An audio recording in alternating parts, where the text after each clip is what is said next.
Oui, bonjour et bon après-midi à tous.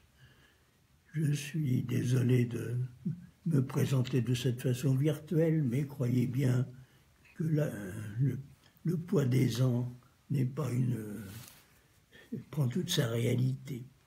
Je voudrais d'abord remercier Jean-Jacques de son initiative. Vous avez là un excellent président dont l'efficacité n'a d'égal que la générosité, et je le remercie.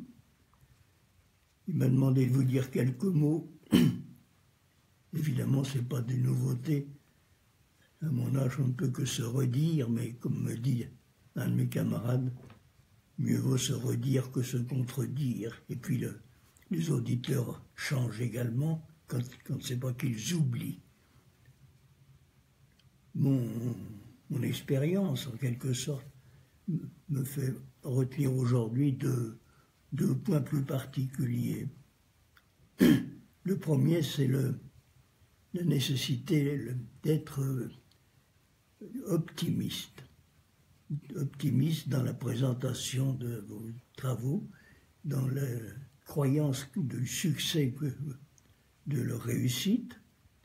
Et croyez-moi, c'est plus agréable de travailler dans l'optimisme. Et puis, il faut être convaincant. Si vous voulez convaincre votre interlocuteur, qui est souvent le décideur, il faut bien croire en ce que vous proposez. Et être optimiste dans ce cadre, croyez-moi, c'est pas toujours facile. Quand vous proposez l'exécution d'un grand forage qui coûte très cher, avec un 10% de chance de succès, un risque de 90% d'échec, il faut quand même un certain aplomb et surtout des arguments sérieux. Et optimiste, c'est aussi être réaliste. Il faut bien argumenter, s'asseoir sur des bases solides et pour cela, n'oubliez pas que quel que soit le progrès des technologies, les technologies sont des moyens et que votre objet, votre adversaire, c'est le terrain. Il faut donc toujours avoir les yeux fixés sur le terrain, revenir sur le terrain. Et si on vous donne si généreusement des beaux marteaux, c'est pas pour les mettre dans votre vitrine, c'est pour vous les utiliser, les abîmer, ils sont faits pour casser, et par conséquent, ne les perdez pas de vue et surtout, faites-leur beaucoup de mal. Je voudrais insister sur le point de vue du réalisme, sur la nécessité de l'observation et sur l'originalité de la formation que vous allez recevoir ou que vous avez reçue.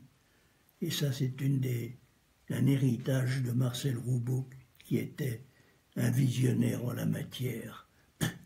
Avant lui, des projets géologiques étaient abordés soit par des universitaires, dont certains étaient très brillants, avec une optique naturaliste, soit par des ingénieurs des mines, qui allaient de moins en moins dans les mines et qui avaient l'avantage de voir des raisonnements logiques et mathématiques.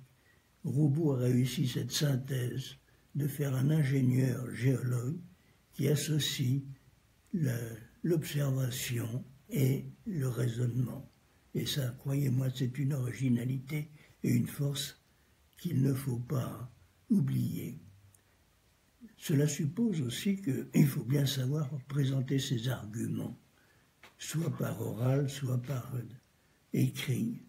Par l'oral, ça doit s'apprendre aussi, et quelques notions de dialectique ne seraient pas inutiles dans cet enseignement, mais surtout dans vos rapports.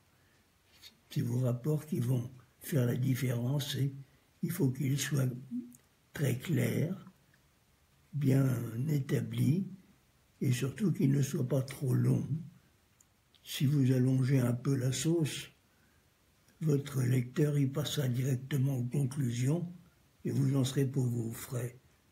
Et croyez-moi, il faut ne pas dépasser, savoir être assez court, et le difficile souvent, c'est de raccourcir un rapport, de faire plus court et plus compréhensible. Ma seconde réflexion, c'est au fond, c'est de la continuité dans la profession.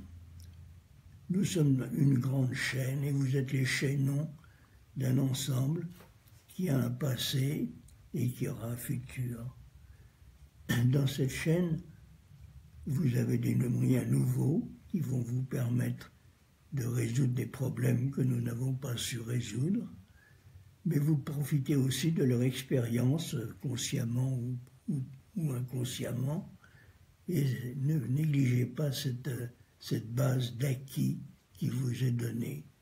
Et l'important dans cette affaire, c'est de faire la synthèse de l'innovation et de l'expérience. Et puis vous allez prendre de l'assurance,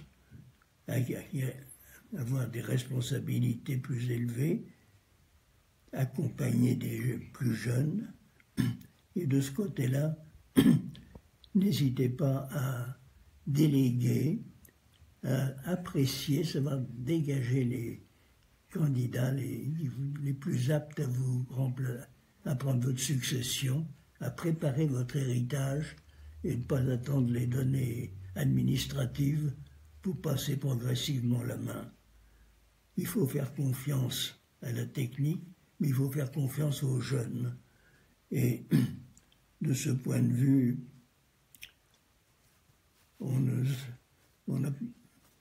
sera un des plus beaux sujets de satisfaction que j'ai eu, c'est d'avoir des élèves qui ont réussi, qui sont faits, au fond, mieux que moi.